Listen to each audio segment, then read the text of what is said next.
Hello, wrestling fans, and welcome back to 10 Count. I'm Steve Hall, but on today's edition, I'm talking to one half of the main event of NWA 312 taking place in Chicago, April 7th. It's Chris Adonis. How are you doing today? I'm fine. Can't complain. Just got back from San Francisco. Did a show for Lucha Patron up there in the great city of Petaluma, California. And Outstanding. And now I know the last time we talked, which was last year, we were talking about an upcoming NWA pay-per-view, and I asked you, I was like, "Oh, are you excited about this?" And you're like, "Well, I'm not even booked on the card." And I said, "I'm sorry, what?" And I was shocked. I was shocked because I went through NWA to get the interview with you. So then I'm like, why would they give me him if he's not on the event? But now, flash forward, you're in the main event of the upcoming NWA pay per view 312. Now, how does that make you feel? Kind of going through full circle of not even being booked on a card to being the main event of a card. well, even at the time, I just looked at it like NWA was making a huge mistake. And obviously, maybe they just maybe they wanted to light a fire under my ass Mm. for all I know. But be that as it may, I mean, yeah, you fast forward to now I'm in the main event. And I mean, I did an interview with Chris Van Fleet. And like I said, and this isn't to sound conceited or cocky or anything like that, but I've known that I'm one of the best guys bell to bell in the business for the last year, let alone NWA. So, for NWA to not be featuring me just felt like such a waste of talent. But then again, I just kind of looked at it like everybody. I knew this, but I had to keep proving myself every time I went out there just to kind of, put it right in front of their face again so they could see exactly what I already knew. And, it took a few months, close to a year, but, I feel like they've finally seen it. And now I'm being featured in the way that I would like to be featured, in the way that I think that I deserved for my talent at this point. So is this validation for you for all your hard work? Oh, yeah, absolutely. Because, oh, and here's going to go my other headset. You know what? Let me. Nope, this man These, is, and Tyrus is screwing with his technology on the other side of this, trying to ruin his audio, trying to ruin his video. But you're well, still, it you sounds still like got you. no, I can still hear you. Sounds like we're okay for the time being. I'll switch out in a second, but like, yeah, it definitely does. I mean, you know, when I started my career in the business, I started out on top, and when you look at a big picture, I've had to work, so hard, but more specifically over the last couple of years, to kind of get to this point where I'm back in the main event picture again.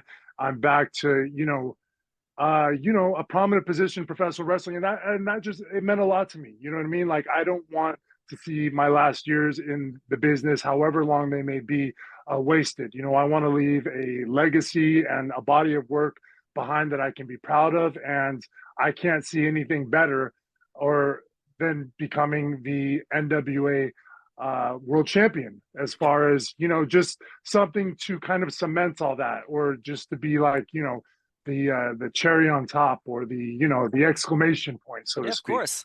Now, in one of your interviews with Chris, you did mention that you feel like Tyrus is holding the NWA championship hostage while on Fox because there is a connection between Tyrus and Fox. Now he has the championship, so that's technically free advertising for NWA. But at the same time, is it a prop or is it a championship to Tyrus? You're clearly on the fence of you want it to be a championship, not a prop. So how are you feeling about seeing Tyrus in this manner? Because there is either you love him and you hate him with Tyrus. Well, let's not get it twisted. I know, as everybody else does, that the NWA officials, quite frankly, they love the exposure. And why wouldn't they? I Right? mean, he's on Fox News, he's holding the NWA world title, you got the world champion in front of millions of people.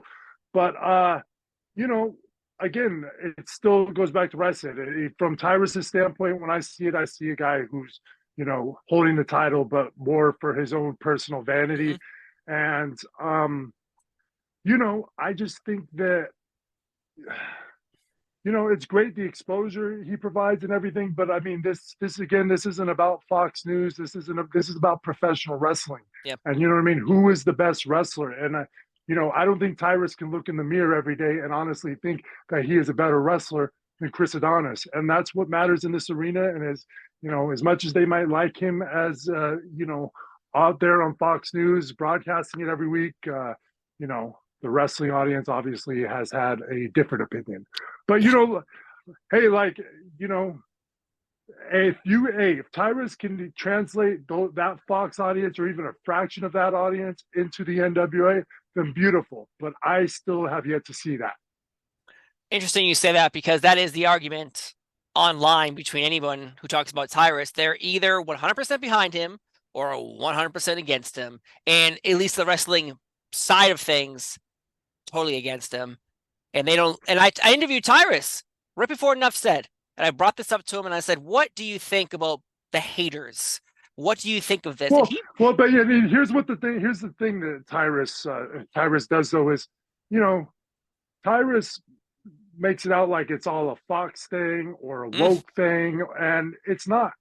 This is a professional wrestling thing. This isn't Woke Nation. This isn't anybody involved with politics or anything like that. This is professional wrestling fans. Mm-hmm. That's what it is. So that's what we're talking about here. I like you to clarify that, because that's a fresh viewpoint on this, because usually you're right. Everyone picks apart his political views or his whatever. But don't get me wrong, and there will always be that, you know what I mean? Obviously, just being on Fox News is a polarizing idea. But again, when we're talking about professional wrestling and the NWA and the backlash and all that, that's kind of more what we're referring to. You know what I mean? It's not woke. It ain't woke. No. And that's the thing too, is like there is a perception of Tyrus, and I love how you painted it, where people aren't critiquing your political views. People aren't critiquing your views on music or movies. They're critiquing your wrestling abilities in the ring, and they think you ain't up to it. But clearly, you believe you're the next man in line. And honestly, if we're talking about in-ring performances, you should be the next man in line then, if we're talking about that. But nothing against Tyrus. He's obviously moving numbers. He's obviously putting butts in seats as well. So, but main event at 312, though, this is an opportunity for you to get some redemption, because even last year on Tartu, it was so shocking to me that you brought it up. A wrestler of your caliber, a wrestler of your name quality, a wrestler that has a very recognizable face is not featured. And I was shocked. I'll be honest. I was completely shocked by that. And I'm not shocked at all that you're in the main event of the next coming NWA pay-per-view, because to me, it's easy money. It's easy money every day putting you in a match like that.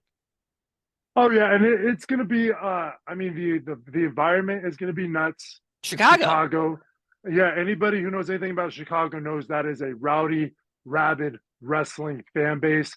And don't get it twisted. I don't think that I'm necessarily going in there the solid 100% babyface. Everybody's going to be behind me. For all I know, I don't think so. Hey, Tyrus does have a lot of fans. You know what I mean? And like, here's one thing too that as much everybody who gives him all the shit that they do online. One thing you have to give him is the man does love professional wrestling. Like, I get you can make an argument that his main job is a Fox News personality and his second job is professional wrestler. I get that, but don't take away the fact that the man does. I mean, I know that the guy watches tapes. I know that the guy, loves old school NWA, loves Dusty Rhodes, loves Harley Race and all that. But I just think so. Coming into Chicago, like, who knows what it's going to be? All I know is the vibe's going to be crazy. The energy is going to be insane. And, like I said, maybe they'll be solidly behind me. Maybe it'll be mixed. Maybe they'll be solidly behind Tyrus for all we know. Maybe he will bring out that whole Fox. Hey, maybe the Fox News audience will come down and they'll come down and support him. Who knows what's going to happen? If I was to predict, I feel like it's going to be a solid wrestling fan base, and I think I will probably have the advantage at least in the as far as who everybody will be behind at NWA 312. Yes, April 7th. You don't have to mix words there. I'm not twisting nobody's words. We can clearly realize that wrestling fans in Chicago, I think, are going to cheer you over Tyrus. And I interviewed him. I loved him. He was a nice person. We talked about his childhood. We talked about Dusty Rhodes. We connected. We became maybe even a little close after that, but I feel like this is a completely different scenario where you kind of brought it up, and I love it.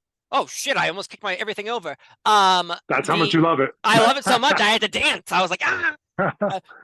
Spontaneous combustion. But yes, the fact that you're fighting him, I think, is something that everyone wanted and everyone needed. But one thing we didn't get though was something we tried to wish into existence last year was Royal Rumble. You were going to show up, surprise, and take down Bobby Lashley. Unfortunately, that didn't happen. Now, this dream can keep happening. There are still more Royal Rumbles. There are still more things to happen with Bobby Lashley, of course. And then, as we talked in the past, no one knows your history. Your first match was against Stevie Richards in the WWE, accidentally smashing his nose. But yet, right now, he's currently going through some tough times. He's had some back issues, and he's in the hospital. So, has anyone that you know in the circle has spoken to Stevie? Because this is something that a lot of wrestling fans and anyone really in general who's a good person is concerned, because we would see images of Stevie before and he was getting like buff and ripped and huge, and then we suddenly appeared that he had a back injury and he's in the hospital. So you have history with him. So have you spoken to him?